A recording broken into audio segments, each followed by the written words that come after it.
Sa femme lui avait dit: Puisque nous n'avons pas d'enfants, prends tes chiens, ton traîneau, glisse sur le dos du monde, va où tout prend racine, ramène Kidjouk Merak, bois d'arbre, et sculpte un fils.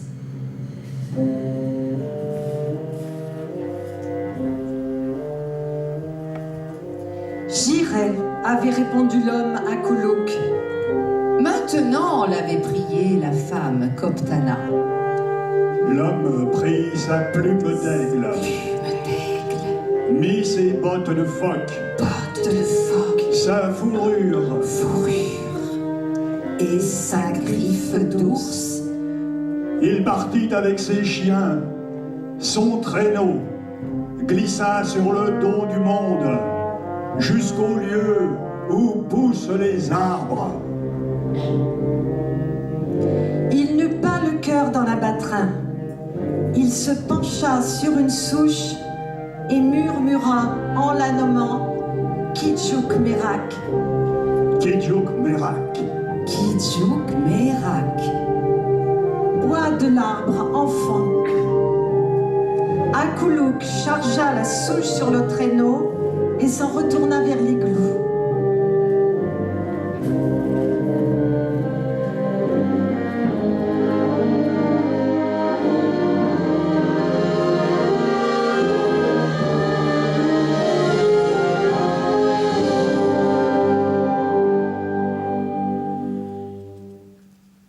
À son retour, Koptana tendit les 2 petites bottes en phoque et la parka de peau d'écureuil qu'elle venait de coudre.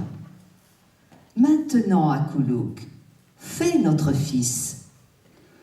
L'homme prit son couteau d'andouiller. Il sculpta l'enfant. À l'aube, il était fait. Garçon de bois endormi sous la peau de caribou. Puis Kidjouk Merak s'éveilla, prit les bottes, la parka, sourit à ses parents, sortit de la maison de glace. La femme dit à l'homme, « À peine arrivé déjà, il s'en va. Suis-le, mais ne l'oblige pas à revenir. »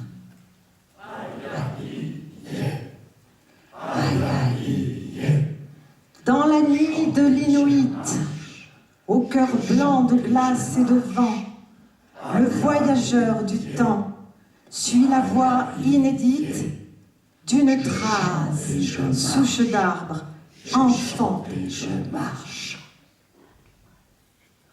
Akoulouk rejoignit son fils. Tu retournes au pays des Mélèzes?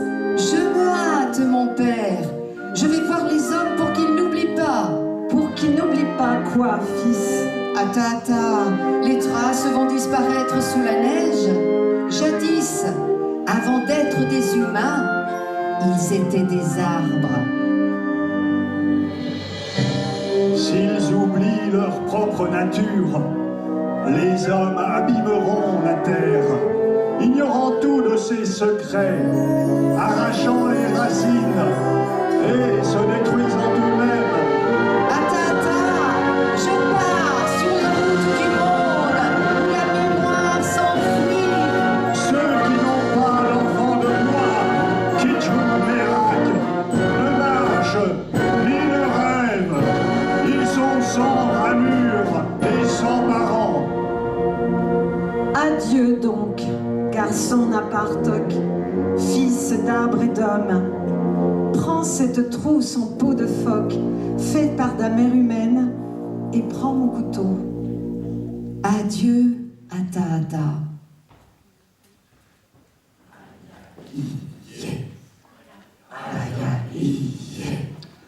Dans le ciel au zénith, au cœur bronze de vert et de bleu, souffle miraculeux, les âmes palpitent. Fin d'hiver, aux nuits des merles bleus.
Sur le chemin, il croisa un ours qui sortait de sa tanière.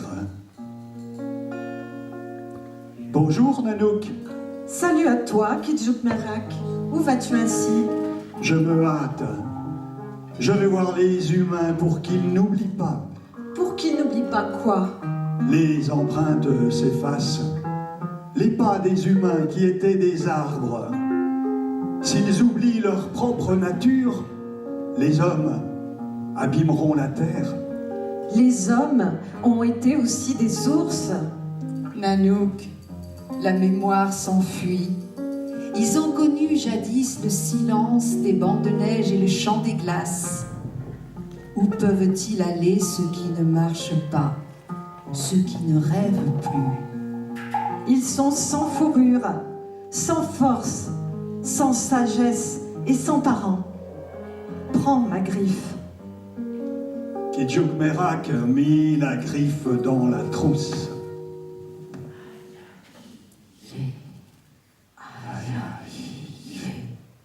Dans l'igloo de l'Inuit, au cœur de feu et d'or, flamboyant, Kidjouk Merak enfant, d'une mémoire en fuite, au dehors, libre, s'en va chantant.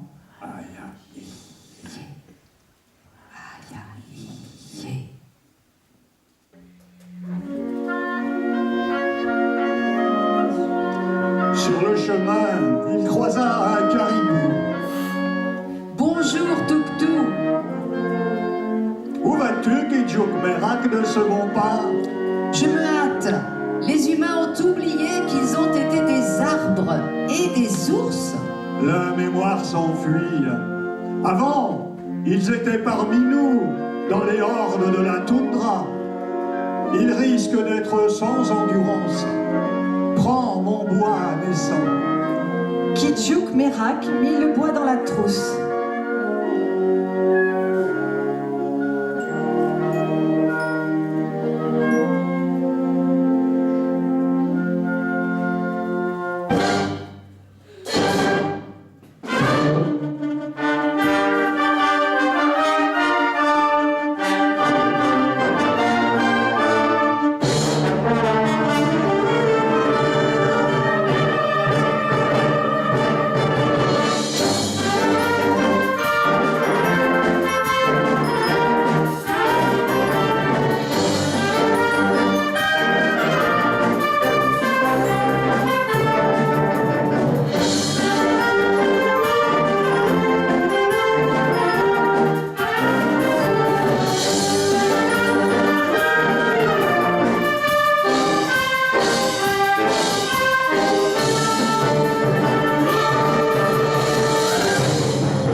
Sur le chemin, il croisa un aigle. Bonjour, Natoralik. Salut à toi, Kidjouk Merak. Où vas-tu? Je me hâte. Les humains oublient les arbres, les ours et les caribous. Ils perdent leur parenté. La mémoire s'enfuit. Comment peuvent-ils devenir des aigles? Emporte avec toi une plume, qu'ils se réveillent et se libèrent. Kidjouk Merak mit la plume dans sa trousse et s'en alla à travers le temps.